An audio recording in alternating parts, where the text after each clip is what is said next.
Hello students, आज हम chemistry का एक बहुत ही इंपॉर्टेंट टॉपिक जो कि है क्वांटम नंबर, इसके बारे में सीखेंगे। तो क्वांटम नंबर से 3 या 4 मार्क्स का क्वेश्चन JEE या नीट में हर साल जो है आते हैं। ठीक है, तो सबसे पहले क्वांटम नंबर होते क्या हैं? क्वांटम नंबर कुछ ऐसे नंबर्स हैं जो कि हमको इन्फॉर्मेशन देते हैं अब इलेक्ट्रॉन्स के बारे में कि इलेक्ट्रॉन्स एग्जैक्टली किसी एटम के अंदर किस लोकेशन में हमको मिलेगा। ठीक है, जैसे क्लास 8, 9, 10 तक हम पढ़ चुके हैं कि एक एटम है और इस एटम का सेंटर में न्यूक्लियस होता है और इसके चारों तरफ होते हैं सेल्स या ऑर्बिट्स, जहाँ पे इलेक्ट्रॉन्स इस तरीके से हमको रिवॉल्व करता हुआ दिखाई देता है। लेकिन ये इलेक्ट्रॉन एग्जैक्टली सेल के अंदर भी कहाँ पे मिलेगा, उसकी जो लोकेशन है उसको हम आइडेंटिफाई कर सकते हैं with the help of quantum numbers. जैसे हमको पता है कि एक एटम होता है और एटम के बाहर क्या होते हैं, सेल होते हैं। ठीक है, लेकिन इस सेल के अंदर भी क्या होते हैं, सबसेल होंगे और उस सबसेल में भी इलेक्ट्रॉन जो है किस ओरिएंटेशन में मिलेगा, एक्स एक्सिस में मिलेगा या वाई एक्सिस में मिलेगा या जेड एक्सिस में मिलेगा या ये उन एक्सिस के बीच में मिलेगा, बिटवीन द एक्सिस। ठीक है, तो उसकी जो इन्फॉर्मेशन है वो हमको क्वांटम नंबर्स देते हैं। तो बेसिकली यहाँ पे 4 क्वांटम नंबर होते हैं और जो पहला क्वांटम नंबर है that is principal quantum number, उसको हम सबसे पहले सीखेंगे प्रिंसिपल क्वांटम नंबर।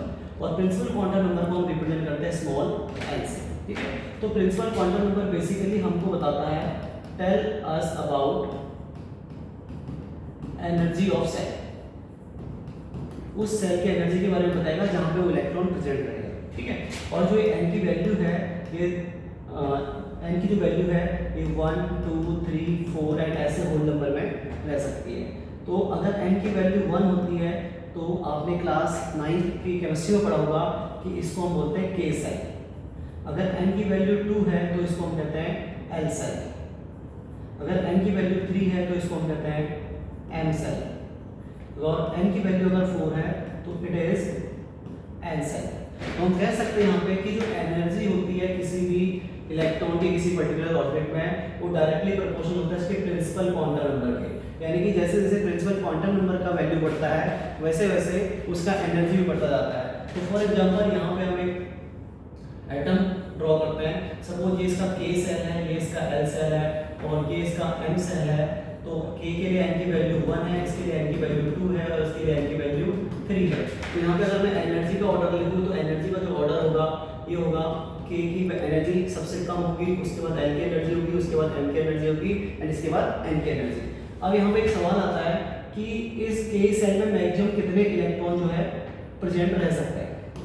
तो इसके लिए बोर ने एक फॉर्मूला दिया था, नील बोर ने, कि किसी भी सेल के अंदर जो मैक्सिमम इलेक्ट्रॉन है वो 2n² के इक्वल रह सकते हैं। तो अगर हम के सेल की बात करें तो it will be 2 × 1² that will be 2 electrons. It means n cell के अंदर मैक्सिमम 2 इलेक्ट्रॉन्स ही रह सकते हैं, इससे ज़्यादा इलेक्ट्रॉन्स वहाँ पे नहीं ऑक्यूपाई कर सकते। अगर हम l सेल की बात करें तो यहाँ पे n का वैल्यू है 2 एंड 2² यानी कि यहाँ पे मैक्सिमम 1 इलेक्ट्रॉन ही रह सकते हैं। ठीक है, और अगर हम बात करें n की वैल्यू 3 तो 2 × 3² यहाँ पे मैक्सिमम 18 इलेक्ट्रॉन ऑक्यूपाई कर सकते हैं एंड फोर्थ सेल में 2 × 4² दैट विल बी 32 इलेक्ट्रॉन्स। यानी कि जो पहला सेल है के सेल, इसमें से 2 ही इलेक्ट्रॉन हम जो है फिल कर सकते हैं और जब हम के सेल एल सेल में एंटर करते हैं तो उसमें हमारे मैक्सिमम 8 इलेक्ट्रॉन्स ऑक्यूपाई कर सकते हैं। तो ये वाला कॉन्सेप्ट आपने क्लास 9 के केमिस्ट्री में पढ़ा होगा जो कि बहुत ही इजी कॉन्सेप्ट है, प्रिंसिपल क्वांटम नंबर। तो प्रिंसिपल क्वांटम नंबर हमको बताता है एनर्जी के बारे में, यानी कि अगर कोई इलेक्ट्रॉन के सेल में है यानी कि उस इलेक्ट्रॉन की एनर्जी कम होगी और अगर वो इलेक्ट्रॉन एल सेल में तो उसकी एनर्जी इंक्रीज हो जाती है। ठीक है, तो नंबर जो सेकंड है, second quantum number that is azimuthal quantum number और इसको हम L से रिप्रेजेंट करते हैं या इसको हम ऑर्बिटल एंगुलर मोमेंटम भी किसी इलेक्ट्रॉन्स के लिए कहते हैं एजीमुथल क्वांटम नंबर। ठीक है, तो सबसे पहले हमको ये चेक करना है कि एजीमुथल क्वांटम नंबर जो L की वैल्यू आपको कैसे पता चलेगी। तो जो L की वैल्यू होती है ये 0 से लेके और n-1 तक इसकी वैल्यू होती है, यानी कि L की वैल्यू डिपेंड करेगी n की वैल्यू पे। ओके, और ये हमको क्या बताता है, it tell us about shape of orbital, shape of orbital या हम कह सकते हैं सबसेल, और हमको सबसेल के बारे में बताता है शेप ऑफ ऑर्बिटल्स और ये बताता हमको tell us about to subshell के बारे में बताएगा।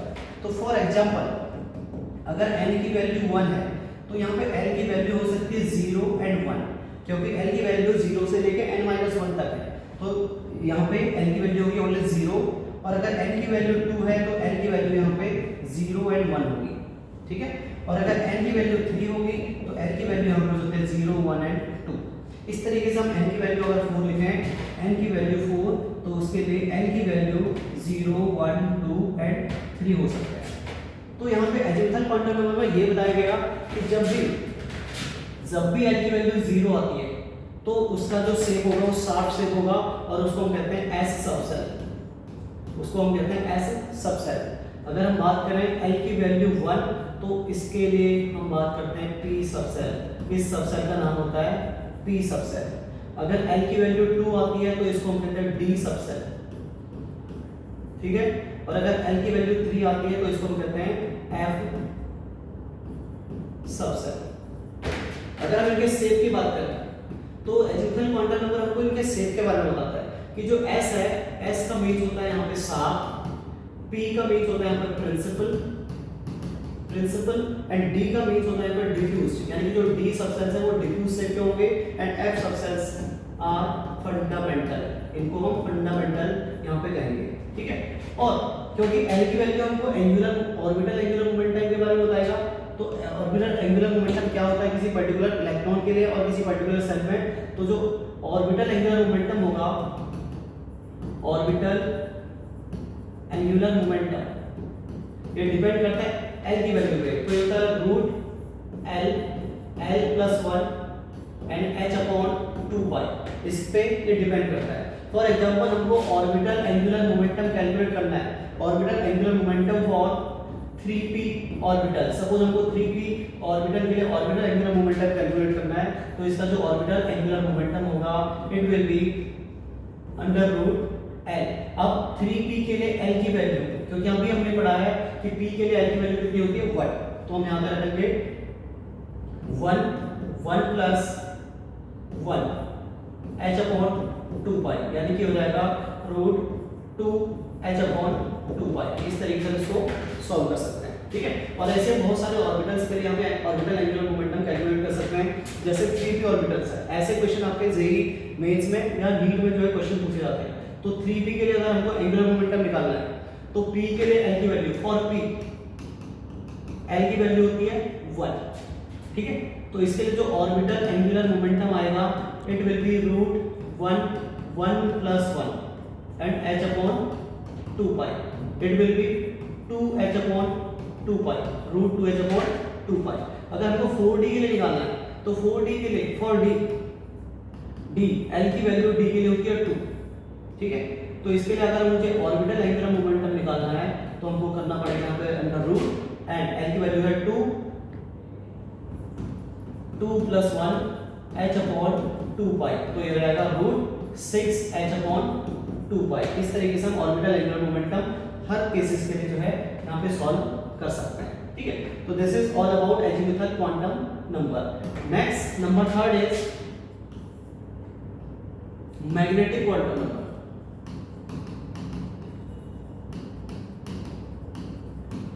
मैग्नेटिक क्वांटम नंबर क्या है? तो मैग्नेटिक क्वांटम नंबर हमको बताता है उस ऑर्बिटल के अंदर उस इलेक्ट्रॉन का ओरिएंटेशन क्या होगा, कि वो अलोंग द एक्सिस रहेगा या किस एक्सिस में रहेगा, एक्स एक्सिस में रहेगा, वाई में रहेगा या जेड में रहेगा, ठीक है।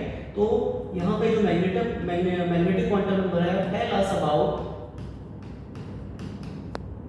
Orientation of orbital, orientation of orbital की किसी ऑर्बिटल के कितने ओरिएंटेशन। मैग्नेटिक क्वांटम नंबर हमको बताता है ओरिएंटेशन ऑफ ऑर्बिटल, यानी कि जो भी अभी तक हमने ऑर्बिटल पढ़े जो कि l की वैल्यूज थी s p d cap, okay, उनका क्या ओरिएंटेशन होगा। तो किसी गिवन वैल्यू ऑफ l के लिए जो m की वैल्यू होती है वो होती है प्लस l से लेके माइनस l तक, ठीक है।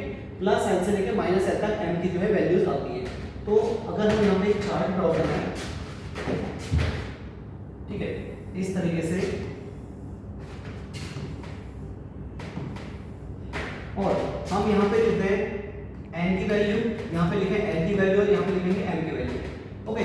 यानी कि n is principal quantum number, L is azimuthal quantum number और M is magnetic quantum number. तो अगर N की वैल्यू 1 है तो L की वैल्यू 0 से लेकर n-1 तक होती है, यानी कि इसकी वैल्यू तो 0 आएगी और M की वैल्यू भी क्या होगी 0। लेकिन अगर हम N की वैल्यू रखते हैं 2 तो L की दो वैल्यू आती है, क्योंकि L की वैल्यू होती है 0 से लेके n-1 तक, ठीक है, और M की वैल्यू डिपेंड करेगी L की वैल्यू पे, प्लस L2 माइनस L, ठीक है। तो 2 के लिए L की 2 वैल्यू आती है 0 एंड 1, एंड 2 के लिए यहाँ पे अगर हम M की वैल्यू देखें तो 0 एंड 1 के लिए आएगा +1 0 एंड -1। ये M की वैल्यू है for a given value of L। अगर हम थर्ड वन की बात करें, if n is equal to 3 then L will be 0 1 and 2 because 0 से लेके n-1। तो 0 के लिए M की वैल्यू 0 आएगी, 1 के लिए क्योंकि L है तो +1 0 -1 एंड 2 के लिए हो जाएगा +2 +1 0 -1 -2। ऐसा ही सेम हम निकाल सकते हैं अगर हमारे पास प्रिंसिपल क्वांटम नंबर हो 4। अगर हमारे पास प्रिंसिपल क्वांटम नंबर 4 है तो इसकी वैल्यू आएगी 0 1 2 एंड 3, क्योंकि 0 से लेके n-1 तक इसकी वैल्यूज आती है।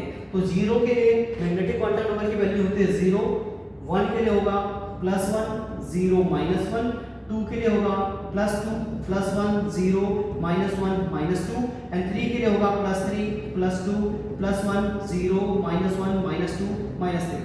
अब यहाँ से हमको क्या पता चल रहा है कि 0 बटा s के लिए होता है 0s, 1 होता है p के लिए, ये भी हमने एजीमुथल क्वांटम नंबर कैलकुलेट किए थे, यानी कि s ये p और ये d और ये s p d and f।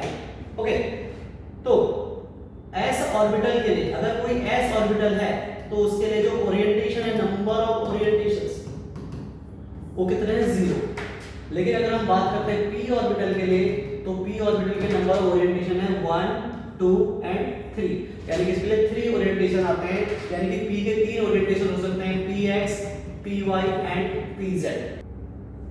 Next अगर हम बात करें d ऑर्बिटल, तो d ऑर्बिटल को अगर हम यहाँ पे चेक करें तो आप देख सकते हैं यहाँ पे d ऑर्बिटल को कि ये रहा d ऑर्बिटल, और इस d ऑर्बिटल के लिए यहाँ पे कितने ओरिएंटेशन है 5 1 2 3 4 5, यानी कि इसके लिए 5 ओरिएंटेशन हमारे टोटल आते हैं, और ओरिएंटेशन का हम नाम देते हैं dxy dyz dxz dx² -y² and dz²। और ऐसे ही हमारे पास जो f ऑर्बिटल होता है, f ऑर्बिटल के लिए टोटल 7 ओरिएंटेशन आते हैं, हम चेक कर सकते हैं +3 +2 +1 0 -2 -3। तो इसके लिए हमारे पास क्या बोलते हैं इसको f ऑर्बिटल, और ये तो आपका कॉम्प्लेक्स शेप होता है, ठीक है, इसके कुछ इस तरीके से फाइन ऑर्बिटल कैलकुलेटेड नहीं है सेम बेस लेवल का, ठीक है। तो ये कुछ हमारे, अब हमको क्या बताया उसने क्वांटम नंबर, अगर क्वांटम नंबर 1 है, ठीक है, तो इसके कुछ क्वेश्चन हम देखते हैं यहाँ पे कि अगर हमको 4p दिया हुआ है, 4p के लिए हमको सभी क्वांटम नंबर निकालने हैं, तो n की वैल्यू कितनी है यहाँ पे 4, ये दिया हुआ है, तो यहाँ पे l की वैल्यू क्या हो सकती है 0 1 2 एंड 3, और यहाँ पे जो m की वैल्यू है वो 0 के लिए तो 0 होगी, लेकिन 1 के लिए क्या हो सकती है +1 0 -1। लेकिन अगर हम इस पूरे केस को देखें तो यहाँ पे आपको p दिया हुआ है, तो p के लिए l की वैल्यू क्या होती है 1, यानी कि हमको यहाँ पे बाकी 2 एंड 3 लिखने की जरूरत नहीं है। तो यहाँ पे जो m की वैल्यू होगी दैट विल बी +1 0 एंड -1, ठीक है। तो ये हो जाएगा इसका ऑल पॉसिबल क्वांटम नंबर्स। अगर हम 7d की बात करें तो 7d के लिए गिवन है जो आगे नंबर रहता है प्रिंसिपल क्वांटम नंबर होगा, तो n की वैल्यू होगी 7, और यहाँ पे जो l की वैल्यू है ये d दिया हुआ है, तो d की वैल्यू कैसे निकलेगी, क्योंकि जब l की वैल्यू 0 1 2 एंड 3 होती है तो इसके लिए आता है s, इसके लिए p, इसके लिए p, इसके लिए क्या आता है d, यानी कि d की वैल्यू कितनी है 2, तो l की वैल्यू कितनी होगी 2, तो m की वैल्यू 2 डिसाइड करेगा दैट विल बी +2 +1 0 -1 एंड -2। और इस तरीके के बहुत सारे क्वेश्चन मैंने यहाँ पे आप देख सकते हैं कि यहाँ पे बहुत सारे क्वेश्चन हैं। एक क्वेश्चन ये मेंस 2022 का क्वेश्चन है कि which set of quantum number is not allowed, कौन सा अलाउड नहीं है। n की वैल्यू 3 के लिए l की वैल्यू 2 पॉसिबल है, n की वैल्यू 3 के लिए l की वैल्यू 2 पॉसिबल है, बट n की वैल्यू 3 के लिए l की वैल्यू 3 पॉसिबल नहीं है, क्योंकि n की वैल्यू अगर 3 है तो l की वैल्यू 0 1 और 2 हो सकती है, 3 नहीं हो सकती, इसलिए ये वाला करेक्ट हो जाएगा, ये अलाउड नहीं है। नेक्स्ट क्वेश्चन अगर हम देखें which set of quantum number is correct for 4d electrons. तो 4 के लिए n की वैल्यू 4 होगी, तो चारों ऑप्शंस में यहाँ पे 4 गिवन है। लेकिन d की value s p d f 0 1 2 3 d की वैल्यू कितनी होनी चाहिए 2, तो यहाँ पे d की वैल्यू 2 है, यानी कि option number B will be correct.